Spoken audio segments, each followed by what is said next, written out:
I may be gone too, because I'm the number one target. Ni Zoom TV 24 na makuru agezweho. Inkuru nyamukuru uyu munsi nuko Perezida wa Leta Zunze Ubumwe za Amerika ariwe Donald Trump yatangaje amagambo ateye ubwoba avuga ko ari uwa mbere Iran ishaka kwivugana. Perezida wa Leta Zunze Ubumwe za Amerika Donald Trump yatangaje ko Iran muhiga bukware, avuga ko ari we muntu wa mbere kiriya gihugu gishaka kwivugana. Nibyo yavugiye i Ankara muri Turukiya bwo yaganiraga n'abanyamakuru nyuma y'inama ya NATO.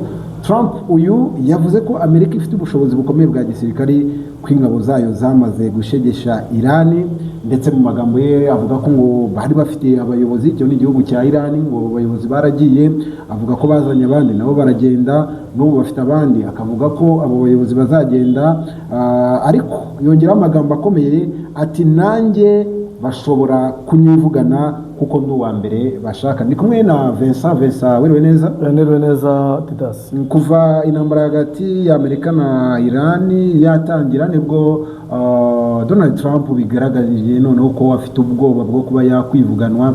Amagambo yatangajwe na Donald Trump kuba Iran iri kumuhiga bukware, ndetse ukabona ko yatangiye kugira ubwoba. Wowe wayakiriye gute? Nabonye ari amagambo akomeye kubera ko Trump bwa mbere yabanje kwishongora, agaragaza yuko bashegeshe Iran mu buryo bukomeye, agaragaza ko bafite intwaro zikomeye, bafite n'uburyo bw'iperereza bubasha kubereka ibyo Iran itegura, aho ibitegurira, ndetse ko bishe n'abayobozi babo ku buryo nta kintu na gito bakora kuri Amerika. Ariko kugaragaza yuko arimo ahwigwa bukware cyane cyane n'abanya-Iran, nk'uko n'ubundi bagiye banabivuga nabo, bari bavuze ko umuntu bashaka wa mbere ari Trump, akabigaragaza kuri akavuga ngo aho kugira avugwe cyane bashaka kumwica, ati cyiza yakamamara kuri TikTok. Buriya ni ukugaragaza yuko afite ubwoba, ni nko kugaragariza Iran ateze mwareka nubwo yenda hari ibitero byinshi turi gukora, ko nabonye ku mugoroba bakoze ibitero bigera muri 70 ati yenda biriya bitero turabihagarika, ariko mu magahenge ntimube mwandaza, kugeza aho yicuza yuko atari kwiyamamaza. Ni ibikwereka ko ibyo yakoze atari yabitekereje neza. Nabonye umwe mu bari abayobozi ba Leta Zunze Ubumwe za Amerika, nkeka ari Pelosi, uriya yigeze aba perezida w'inteko amategeko muri Amerika, avuga yuko ibintu Trump yakoze harimo ububutsi bukomeye cyane, kuba yaragabye ibitero cyangwa agashoza intambara kuri Iran. Trump kugeza ubu afite ubwoba bw'uko Iran ishobora kumwica. Birashoboka? Birashoboka nabyo, kubera ko nabonye Iran buriya ukuntu imeze. Iran ikora nk'ibyihebe, kandi ibyihebe buriya ushobora gusanga no muri Amerika harimo abantu baturutse muri Iran bashobora gukorera by'umwihariko abanya-Iran. Ngira ngo wabonye ama-incident yagiye aba muri Amerika, ibisasu bihaterwa hafi yahegereye yaho yari ari gukorera inama n'abanyamakuru, aho cyangwa cyagiye yiyamamaza bakabigerageza naho, nubwo abantu batabivuzeho rumwe. Hari abavuga ko ari Amerika ibikora ubwayo kugira ngo nibyo navuga ko abantu batabivuzeho rumwe, ariko biriya nabyo biraguha ikimenyetso cy'uko bishoboka, kuko abanyamerika bemerewe gutunga intwaro. Kuba bafata umuntu wavuye muri Iran cyangwa ufitanye isano n'abanya-Iran bakamutuma karasa uriya mugabo, biroroshye kurasa perezida wa Leta Zunze Ubumwe za Amerika. Ariko nabyo abantu benshi bareba iby'umutekano bavuze ko atari ibintu byoroshye, nubwo ari ingero zifatika zagiye zigaragaza. Si ibintu byoroshye, ariko Iran nayo ntuyifate nk'akantu koroshye. Niba yarabashije guhangana na biriya bitero byabo mu gihe kingana hafi n'amezi 3-4, ariko ntibave ku izima, nabo rero birashoboka yuko bashobora gukoresha ubundi buryo bakaba bamurasa. Birakomeye, ubundi ni icyemezo kizava mu bintu bikomeye, ariko Trump ari uburyo bubiri mbona bishobora kuba yabikoze kugira ngo acubye igitutu cya Iran. Iran nibyo abayobozi babo bagiye bavuga yuko bazamurasa mu bihe bitandukanye, ariko koko baba bafite impamvu yo kumurasa, kuko bafite impamvu barayifite kubera yuko n'ukwirwanaho ikindi abayobozi babo yarabarashe. Abayobozi nabo yarabarashe kandi abarasa mu by'ukuri nta kintu kigaragara gifatika. No mu ijambo rye yatangiye yishongora avuga ati bari bafite abayobozi bakomeye abo baragiye, nawe yagenda nkabo babikora bamurasa, ariko nubwo bigoye, biragoye cyane, ariko birashoboka kubera ko abanyamerika ubwabo bashobora no kubikora, kuko harimo abanyamerika batamushyigikiye ibyo yakoze. Kugeza ubu haracyari ikibazo gikomeye cya Donald Trump cyo guhaguruka i Ankara, ni muri Ankara muri Turukiya, kuko yaje n'indege ya Air Force ya indi yarasanzwe agenda, yatinye kugenda muri Qatar yamuhaye n'Imana. Ariko abanyamakuru bakimubajije bavuga ati ariko dufite amatsiko, uraza gusubira muri Amerika gute se nyuma y'ubwo bwo bugaragaje ko uri ku rutonde rw'abantu bashobora kwivuganwa na Iran, ese uraza gukoresha Air Force wari usanzwe ugendamo ya ndege yawe, cyangwa se uraza gukoresha indege Qatar yaguhaye? Trump aho yabyumyeho byo bishatse urumva hari yarega nyine muri iki gihe afite ubwoba bushingiye ku bintu navuga bitatu. Icya mbere urabona yuko Uburusiya nabwo buravuga ati Trump niwe utuma Ukraine ikomeza kugira imbaraga. Uburusiya buramutse bubonye imbaraga nabwo bwamuhitana. Ikindi kintu buriya gikomeye, Islamic State ntabwo ikunda Trump, kandi mwabiriya bice ari kujyamo bya Turikiya na za Syria biregeranye na Islamic State irahakorera. Ishobora kumenya rero naho n'indege yagendamo nubwo yenda kumwica ari mu ndege bitoroshye, bakaba banayirasa bakamuhungabanya. Niyo mpamvu ibyo ngibyo yabihishe, akongera agatinya noneho n'icyo cya gatatu cy'uko abanyayirani bavuze ati tuzamwica, kandi n'abanyayirani b'abaturage bagiye babivuga. Kavuga ati rero mu gihe cyo kugaragaza icyo ndi bugendemo nacyo gishobora gutera ikibazo ku mutekano wanjye, ashobora kuba agenda bihishe, yahishe indege azagendamo bitewe n'ikibazo wenda cy'umutekano we, ariko atinya n'uburozi n'ubwoba bwe rero afite. Hari ababuhuza n'ishingiro rikomeye ry'uko muri iki gihe nibwo abanyayirani baza gushyingura Ayatollah Ali Khamenei. Trump nabyo yabikomoje, aravuga ati bagiye gushyingura wa muyobozi wabo mubi, nibyo bibahugije, ati wa muyobozi wabo mubi wishe abaturage akabamara.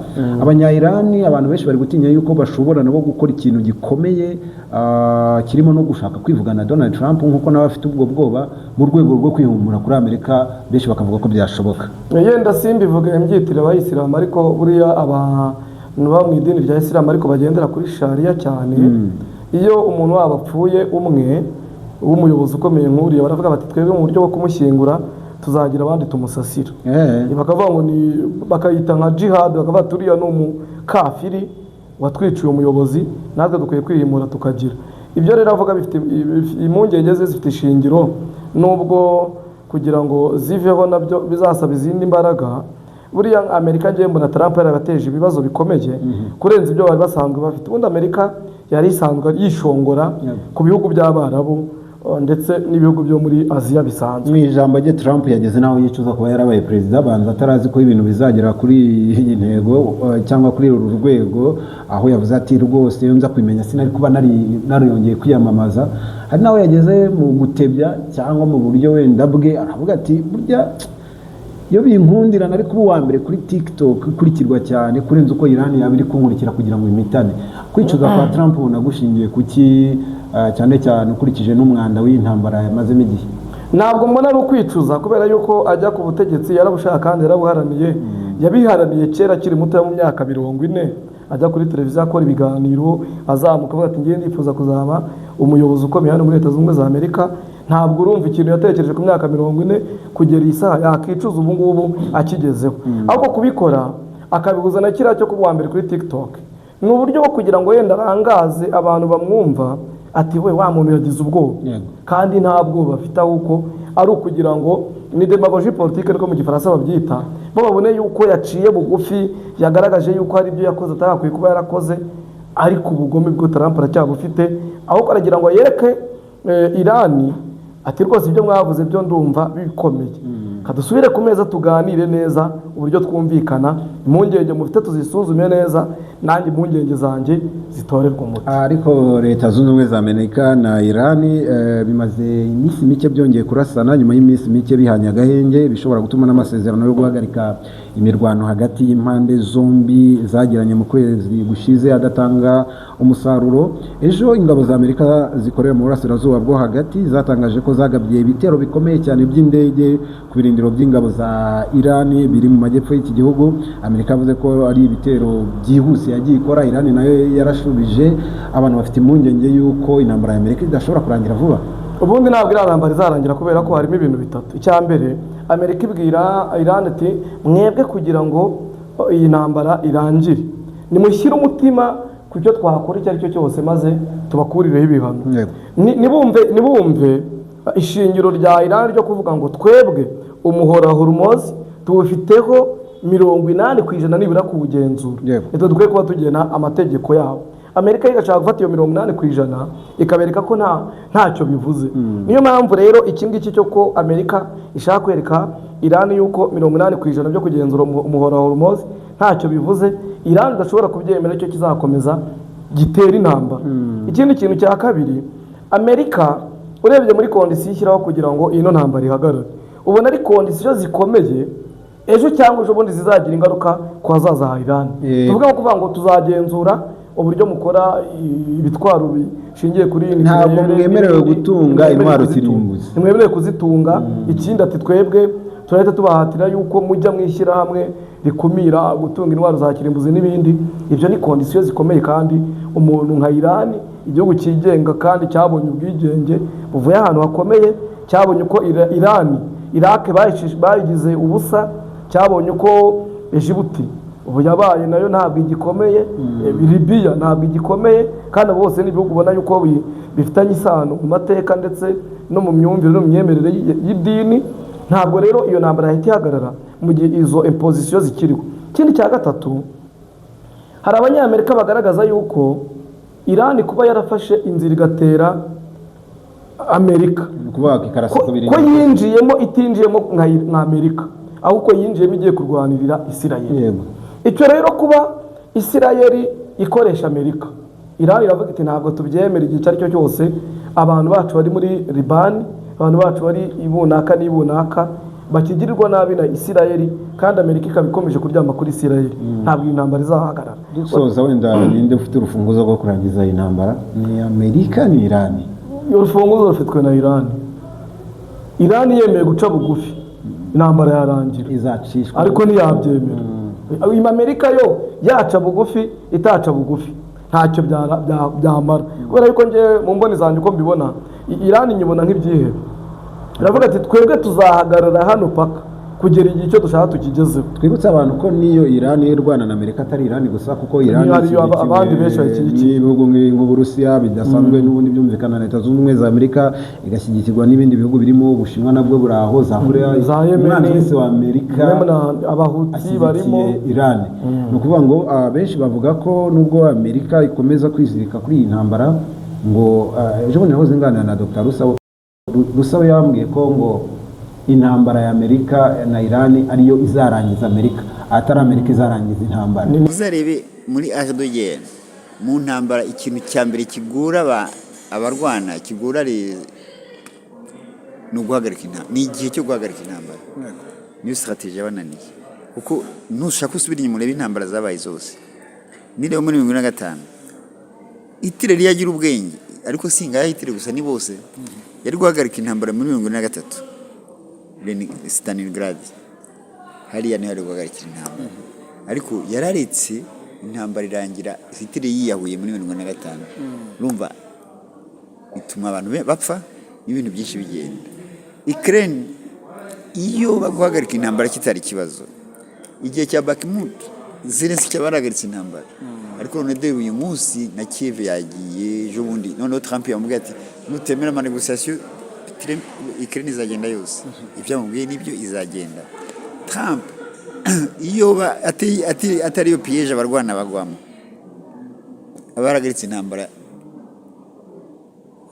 kuri ya misi 12 gusa, abaragaritse intambara, ariko dore ntabwo yahagaritse intambara. Rero nizahagarika Amerika, si Amerika izahagarika intambara.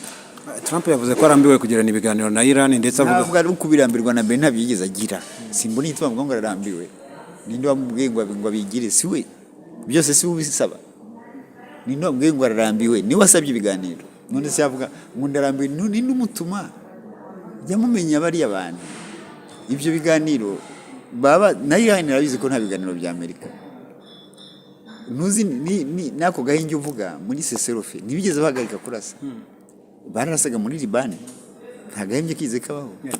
Rero mumenye ko iriya ntambara izarangira ari uko irangijwe na Iran. N'ubu Trump yasubiyemo amagambo akunze gusubiramo avuga ko aho Amerika ihagaze ari uko Iran idashobora kwemererwa gutunganya ibirwanisho bya nucleaire cyangwa se ingufu za nucleaire. Nicyo urebye abasoma Bibiliya aricyo bita intambara y'Ubumede n'Ubuperesi. Ubundi umuntu wasomye Bibiliya iyo story akaba yizi, ubona ko ariko imeze. Bamwe bakabita abaperesi n'aba muri Iran, abamede bakaba abanyamerika. Ubona yuko ari iyo ntambara nk'uko muri Bibiliya babivuga. Nibyo nakubwiye yuko urufunguzo rw'ino ntambara ni Iran irufite, kuko Iran izashirwa ari uko yicaje Amerika ku gatebe k'agasonga bugari.